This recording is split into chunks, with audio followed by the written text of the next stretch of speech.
we are going to discuss about training and development.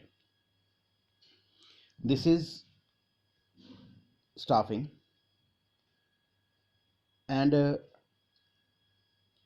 in staffing, we would be discussing the training and development, the last topic of this chapter.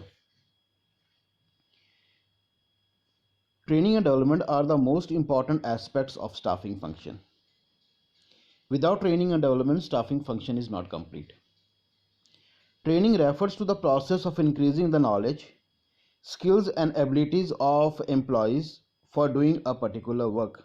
Now, when we are going to define training, we will define training as a process, and this process increases the knowledge, it increases the skills, and it increases the ability of the employees for doing a particular job.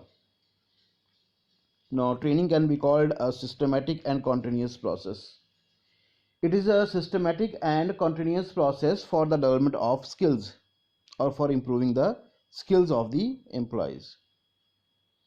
Development refers to the overall growth of an employee. When it comes to the matter of overall growth of the employee, we call it a development. It helps the employee to handle more responsibilities and take more challenging jobs. So both training and development are important. Both has to be provided to the worker. The importance of development and training are to the organization also and to the employees also. To the organization, training helps in the systematic learning. It helps to increase productivity. It helps to prepare future managers. It helps to boost the morale of the employees, and it helps in better response to fast changing environment. Now, to the employees, it helps in the career growth, increased earning, safety of the employees, and it increases the morale of the employees. Let us discuss these one by one. First is the systematic learning. Training is a systematic learning, always better than hit and trial method. It is a systematic learning and it is always better than hit and trial method. It helps in saving times and money. Time, money, efforts, everything is saved because it is not a hit and trial method. It is a systematic learning. Because of the systematic learning, it can help the organization in order to save time, money and efforts. Then you have the increased productivity. Well trained employees, they increases the productivity, or well trained employees, they are performing better by increasing their productivity. Productivity in terms of quality as well as in terms of quantity is increased, and so higher profit is generated.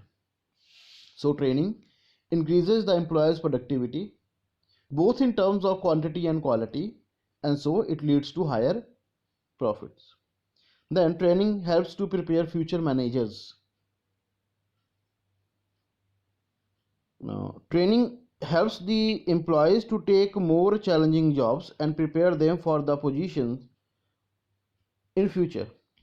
They can be prepared to become future managers. They can be trained to become future managers.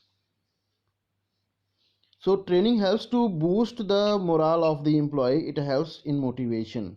Training increases the motivation of the employees, and a well-trained employee is disciplined. A well-trained employee is regular in his work, and a well-trained employee is satisfied from his work. So well-trained employees reduces absenteeism, training reduces employee turnover, and training increases the morale of the employees. And the last point, for benefits of training to the organization is training helps to keep pace with the rapid changes. Whatever changes are there in a environment, training helps to adjust to those changes. It helps in obtaining effective response to the fast changing environment. That is, whatever technological environment or economic environment there is a changes in such environments, the training helps to cope with these environment in a better way. What is the benefit of the training to the employees? First, career growth. It improves the skills and knowledge of the worker, and a worker can perform better, and it can helps in their growth of the career. Second point is increased earnings.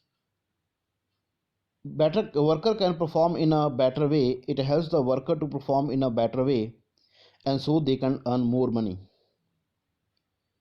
And training helps the worker to become more efficient, and the worker can handle machines in a better way. Training makes the employee more efficient, and it can handle the machines in a better way, and so number of accidents which occur can be reduced. It can become less because the because of training he can operate the machines in a better way, and it can help in reducing accident in an organization. So it is safe for the workers. Safety is provided to the workers. Now, training increases the morale of the employees because a well-trained employee is a satisfied employee. Well-trained employee is a satisfied employee. Now, what is the difference between training and development? Now, training is the process of increasing the knowledge and skill of a person, whereas development is learning new skills and growth. The purpose for training is aims to enable the employees to do the job better, whereas development aims for overall growth of the employee. Orientation: training is a job oriented process, whereas development is a career oriented process. What is the scope and learning? Training is having a narrow scope because it is a part of development, where development is having a wider scope. It is a broader scope because it includes training. Suitability: training is more suitable for technical work, for technical staff. Development is more suitable for managerial staff. For managerial staff, development is required, and for technical staff, training is required. Duration: training is a short term process, whereas development is a long term process. It is a long term career oriented process. Level of trainees involved in training: operative employees, that is mostly used for non-managerial personals or the operative employees, whereas development is used for the management personals, for managing the personals. It is generally applied to a growth of managerial personals. Depth of knowledge imparted: the knowledge is imparted for doing a particular work in training, or when a training is provided to a worker, the knowledge is imparted to do a particular work, whereas the knowledge imparted for the growth of the employee in all the aspects of the employee is covered in development. Initiative in learning: the employer takes initiative in providing training to his employees. The employer takes initiative to provide training to his employees because training is having advantages both to the employers as well as to the organization.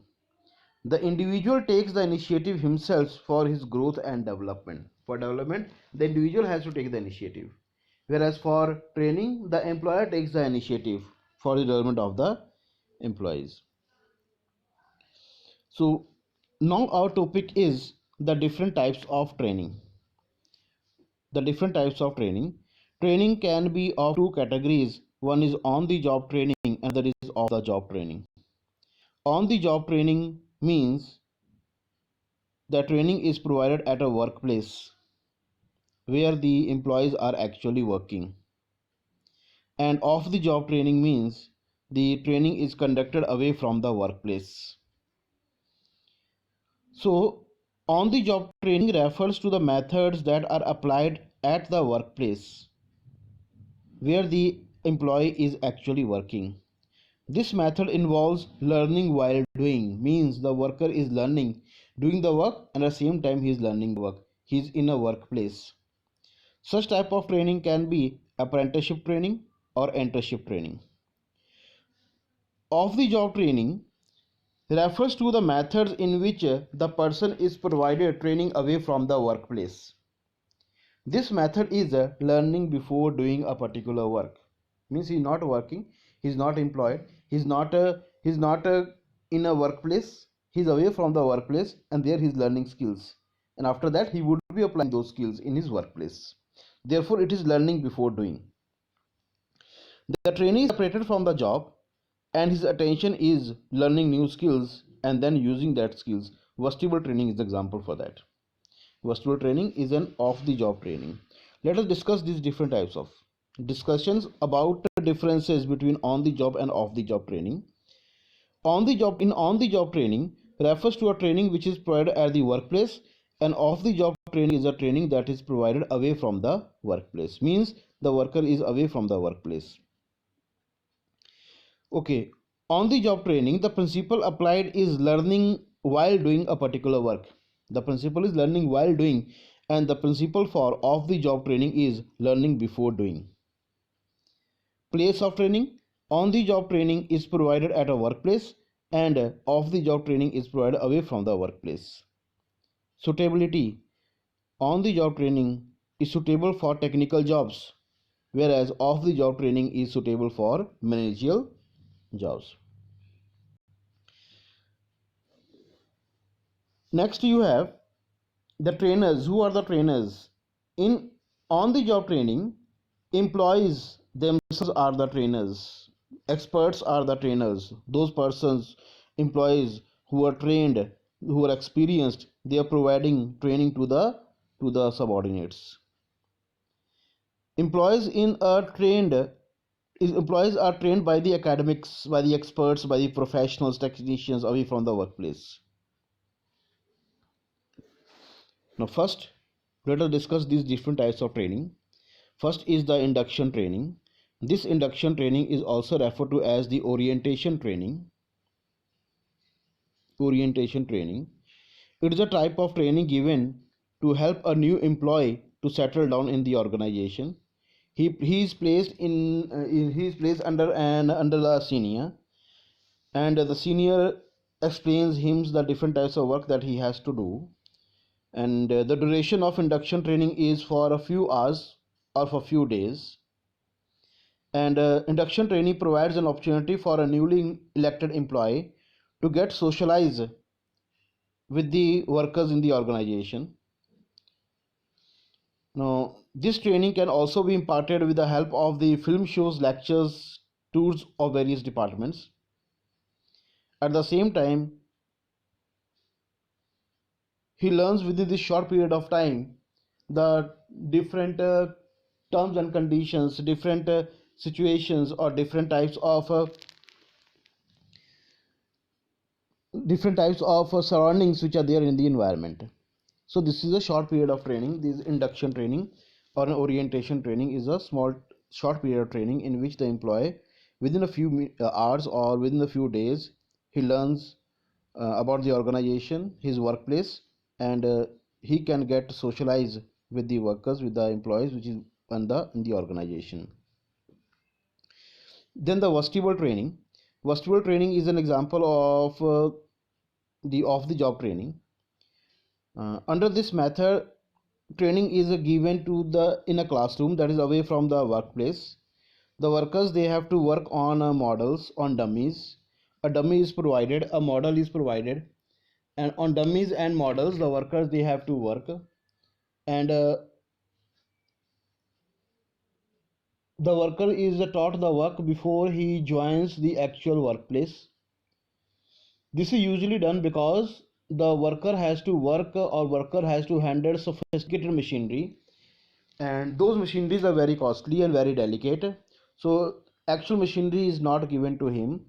The models or dummies are provided to him for training. After he gets trained, he is shifted to the actual workplace and he is given those expensive machines. So he becomes trained. Such type of training is called the vestibular training. Then we have apprenticeship training. The apprenticeship training is a type of training in which a trainee is kept under the guidance of the master worker or an experienced person. He is under the expert, he is under the master worker, and that person is providing training to this person. So this is an example of on the job training. He is under the a person is under the expert or the master worker for 2 to 5 years. So this training is designed to acquire higher skills and knowledge. You can take the examples of plumbers, electricians, iron workers. They are working under the expert, and by doing work under the experts they learn the skills of training, they learn the skills of the trade, and after a few years those persons, they themselves get experts and they can do their work independently. During the apprenticeship training period, training is paid less than the fully qualified worker. When a trainee becomes expert in doing the work, the trainee gets full charge of the job position. So in apprenticeship training, the worker is working under the expert, under the master worker, and he is getting the skill. Examples: the electrician, plumbers, carpenters, they work in such a way. This is the internship training. The internship training is a type of training in which educational institutions and business firms cooperate with each other. Selected candidates carry on regular studies, and at the same time they are also provided with the required practical knowledge and skills. No salary is given during this period. Normally, a very small amount of money is given, and this money is known as stipend. It is a very small amount that is given, and this is known as stipend. No. You could take an example. Medical students, they are sent to large hospitals to gain practical knowledge. They learn the skills of the doctor along with their studies. Similarly, engineering students, they are sent to big industrial corporations for getting practical knowledge, that is a work experience. So such type of training in which people, they are studying, and along with study they are working, they are provided training, practical training in some areas. This is the part of their education. Doctors, they are working, and after and the, for some period of time, some period of their study, they have to work in hospitals, and they have to get that required number of the practical classes they have to join. They have to do some of the practical training for some days, and then they are providing certificates for that. So internship training is they are studying, along with the study they are also doing training and practical training, which is part of their education program. So these are the different types of training that can be conducted from time to time. Thank you.